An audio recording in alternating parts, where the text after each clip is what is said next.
Henry Wagons, welcome back to Australian Musician. Thanks for having me, Greg. We're talking to you today about Zevon, Accidentally Like a Martyr, your great show, the tribute to American singer-songwriter Warren Zevon. Do you remember hearing Warren for the first time? The first time I heard Warren Zevon was through the sort of crackly clock radio on the fridge of my kitchen growing up. Lawyers, Guns and Money was part of my mornings going to school. And I knew that if Lawyers, Guns and Money came on, we were late for school. Mum used to listen to 3AW all the time. And if I heard Lawyers, Guns and Money, I was late for school again. So I always loved that song. And it wasn't, and I'm talking when I was, 7 or 8 years old. That was my first experience. And then I think later in life, maybe on Rage, as I was starting to develop a passion for music, I saw the video clip for Werewolves of London, and sort of got in through that way. And it wasn't until I became a deep music nerd in my adulthood that I went on to go deeper into Zevon's catalogue and get an appreciation for.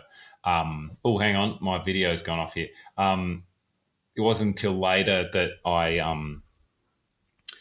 actually the next point was I was obsessed with David Letterman. And I remember seeing live at the time that episode where Zevon was on his last legs and had that infamous sandwich interview, which I saw and watched him play Roland the Headless Thompson Gunner. And I love that. So it was a sort of all these moments in my life meant that I had no choice but to be a Warren Zevon fan when it came to later life. But I never went deep, really until this production, when it was, presented to me. It's like, oh, of course I love Warren Zevon, and it was then I fully my appreciation for his deep catalogue fully blossomed when I actually got the pleasure and privilege to immerse myself in this twisted genius. So putting a band together for a show like this, what were the elements that had to be there? What did you require of your band? Well, it's funny. I actually got the call about this production when I was on the road doing a solo tour, and my support act was Lachlan Bryan, who's a great Melbourne singer-songwriter himself. And he said he was a huge Warren Zevon fan himself. So he's also a very talented musical director, and he's got his head screwed on. So he seemed to be the first person I thought of to choose for musical director here. I brought him in on the equation, and between us, we chose some musicians that I know were very sympathetic to the sort of retro style of songwriting, that the classic songwriting form that Zevon had, and also a sense of bombastic drama, and also looks good in a pair of tight jeans. Basically, you need the look, you need the sound, you need the attitude. I feel like those things were Zevon himself would have demanded from his band too. I saw the show in October 2019, about a year and a half ago, maybe. You've had time to think about it. Have you tweaked it at all?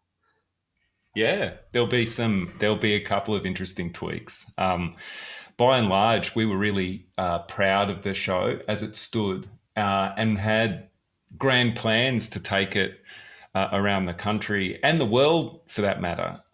So we had the carpet swept out from under us just as we began, and we feel like a lot of people didn't get a chance to see the show as it stands. So for that reason, I think the spine will remain because we're really proud of what we did, and got such good feedback. It was an amazing pleasure to get the show together in the first place, and to sort of dig through this catalogue and choose our favourite songs from it, and often underappreciated extended catalogue in modern times. But I couldn't believe the response amongst people that came. It really, I don't know, must have jangled some heartstrings. People were laughing. I'd stare out into the crowd and see people crying. And this is the power of songwriting, the songwriting of Warren Zevon. It had an immense, it had an absolutely immense response amongst the people that were there, and I get messaged about it more than I do about my own shows with my own music, quite frankly. So as your humble servant, we're back again and very excited to be reviving it. But I'm too restless not to give it a couple of tweaks. And how can you not mention the last year and a half we've been through? I think there's no better artist that could process and somehow remain relevant through this unprecedented moment in history as well. Yeah, you touch on the dark side of Zevon's life, but in general, it's an upbeat show. An alternative version could be a very dark show indeed, couldn't it? Yeah, I mean, look, Warren is a very complicated individual. I can only imagine the twisted thoughts that would go on in his brain during quarantine. He did actually love spending time in his house, but it was entertaining and boozing and late night parties with friends, which he wouldn't have been allowed to have around. So who knows what trouble and angst he would have gotten up to if he had to go through 2020. I think it's his the razor edge that he would tread, fighting his own demons, is the very same tense energy that creates the genius in his songs, if you know what I mean. I think he was battling demons internally and externally all his life, and that created the twisted works that we'll be celebrating in the show. Yeah, Warren had a lot of respect from the musician community. He worked with people like Bonnie Raitt and Jackson Browne, members of the Eagles, Fleetwood Mac, so many respected artists. Well, what do you reckon they got out of working with Warren? I think from the get-go, his songwriting was undeniable. From what I understand, he was this guy, petitioned early on, mostly by Jackson Browne, from what I understand. But Warren was one of those guys that could sit at a piano out of tune against a wall in someone's living room at some late night LA hangout and blow people's minds singing Roland, singing these songs. The lyrics and the melodic complexity was striking, in and amongst a lot of the airhead LA sort of laissez-faire songwriting. I mean, part of what makes that California sound is the easy breeziness. Like, he was hanging out with the Eagles, that Laurel Canyon jangle, it's all take it easy, literally. And then you have this guy, Warren Zevon, singing Desperados Under the Eaves about heroin and depravity. And, he was mentored by Stravinsky. So he had this incredible classical edge as well. So it just stuck out, I think. And I only wish I was a fly on the wall or an invitee to one of those parties and hear him play these songs. I can't remember your question, but...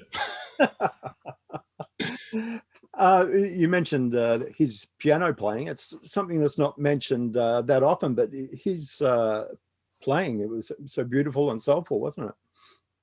Yeah, he was incredible, and he had a way of blending that 70s West Coast sound with virtuosity and complexity. Like the song "Accidentally Like a Martyr," which the uh, stage show is named after, has got this kind of polka in the middle of it. It's this incredible classic ballad, and then has this sort of Viennese waltz, or I don't have the vocabulary to actually describe what it goes into, but he screws with time signatures without you even realizing. And part of that sort of being able to slide in and out of that stuff subconsciously really makes you realize he's a special and unique songwriter. And these songs are worthy of being played relentlessly, not just Werewolves of London, but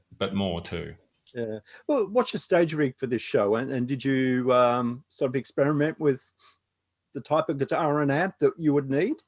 Yeah, well, yeah. I love this. I I love tone considerations of sonics and tone live. So it was important that we're using a lot of equipment from the era, and a lot of the band are using actual instruments from the 70s. When I play keys, I sort of first came to playing the keyboard on a Wurlitzer. So that's what I have on stage. I hop on the piano a little bit too, but it's got to be a bar room. It's got to be a bar room upright. It's got to have that honky tonk quality, which we'll be bringing to this run of shows too. But I'm first and foremost a guitar player, and I had to really lift my keyboard skills to even do this show. So this show was in development for some time, and the whole process involved me repeatedly playing the riff from Werewolves of London, just making sure I could nail it, making sure I knew how to play 1-4-5 in the key of B. These sort of places I hadn't really visited and extended my keyboard skills to. So that was an interesting part of the musical journey. But thankfully, Warren actually was also a good guitar player and experimented with a lot of open tunings and quite strange presentations in terms of that sort of thing. So I get to hop on the guitar a little bit too, but I think there's a lot of tube amp, just clean, just slightly overdriven tubiness to a lot of 70s music, and Zevon's no exception. So I try to keep it clean. There is a fuzz pedal for a solo or two, but pretty much the power of my hand wound Vox AC15 and a JHS fuzz pedal is as far as my rig goes. Yeah. I was watching a Linda Ronstadt documentary the other night, and I'd forgotten that Zevon had written "Hasten Down the Wind," which is Oh yeah, such a beautiful song, and he did sort of infiltrate so many other musicians' careers, didn't he? I think it's a sign of a good songwriter when your songs can exist over and above your own performance of them. I think that's a great power to have, and he definitely did that. And in fact, a lot of his songs are more well known than any of his own renditions of them. He's an incredible songwriter. He actually needed the power and popularity of other songwriters to lift his own career. So yeah, it's amazing to hear, because Warren's got a very heavy footprint, his voice and presentation, and Linda Ronstadt is a lot more palatable in all ways than Warren Zevon, and it's sort of it's really interesting to hear an artist like her absolutely slay his material. And there's a reason she came back again and again for his songs. There's a depth of songwriting there that is undeniable. Yeah. Zevon played Australia in 1992, and some of that material is on his live album, Learning to Flinch. Were you old enough to go to a gig, that tour? I didn't see him. I never saw him live. I wish I did. Yeah. I in the first run of theatre shows. I can't remember. Was it Stephen Hay? I think his name is I can't remember. A Melbourne musician who actually supported Warren on that show, on that run of shows, and he apparently played a venue near Frankston to sort of 15 people. I mean, it's the tragic tale of an underappreciated songwriter, and the biggest irony is we had a bigger crowd for this show on each of our nights than most of the shows Warren played in the 90s in Australia. And that's tragic, and I mean, that is a tale that's echoed, again and again in musical history. One of my favorite, Townes Van Sant, had the same thing. And these incredible musicians that were sometimes underappreciated during their lifetime get this moment after death. As soon as you realize they're gone, everyone flocks in. So yeah, that's part of what we're trying to do. Elevate his legacy over and above the shadows and stinky corners of the Frankston dive bar he played in the mid-90s. But, I hope Warren would have approved of this show too. I think there's a lot of his spirit in the show. So hopefully he won't be rolling in his grave too hard. Did you get to any of the shows? No. I probably should have, but there was probably a gig somewhere else in Melbourne I was at. I know, it's like, it's tragic, huh? Yeah, it's like the night Jeff Buckley played, I was at another gig, God damn. I remember the White Stripes coming through and playing the Empress, and everyone telling me, you've got to go and see this new band, the White Stripes. They're absolutely tearing apart the Empress. They're playing 2 nights. And it's like, oh, no, I got something else to do. But could have caught one of their first gigs. And yeah, that's one of my big regrets. Yeah, there's a lesson there. That's it. Yeah. So obviously fans of Warren Zevon should see this show. But for people who don't know much about Warren and don't know much about his music, what does the show offer them? Good question. So he's the Werewolves of London guy. And he had other songs that were better. If you think that song's half good, well, he definitely soars to heights much higher than that tune as well. Look, I think it's a show that has that shines a light on a unique songwriting talent, unlike anyone else. He's got a turn of phrase and a tongue in cheek and a sort of almost vaudeville quality. He's got, the best songwriters can make you laugh and cry within a single line or a single verse. And the power of the songwriting of Warren Zevon is able to do that complete emotional detox this performance, through song. It's a masterclass in intelligent songwriting. So I think anyone who has ever written a song or has an appreciation of a powerful tunesmith needs to see this performance and witness some of this catalogue. Immerse yourself in it. Yeah, I agree. You've got 3 shows coming up, the 25th of April in Warragul, 28th of April in Adelaide, and the 30th of April in Melbourne. The ticket link will be somewhere under this video. Henry Wagons, thanks for joining us. My absolute pleasure. I can't wait to see everyone there.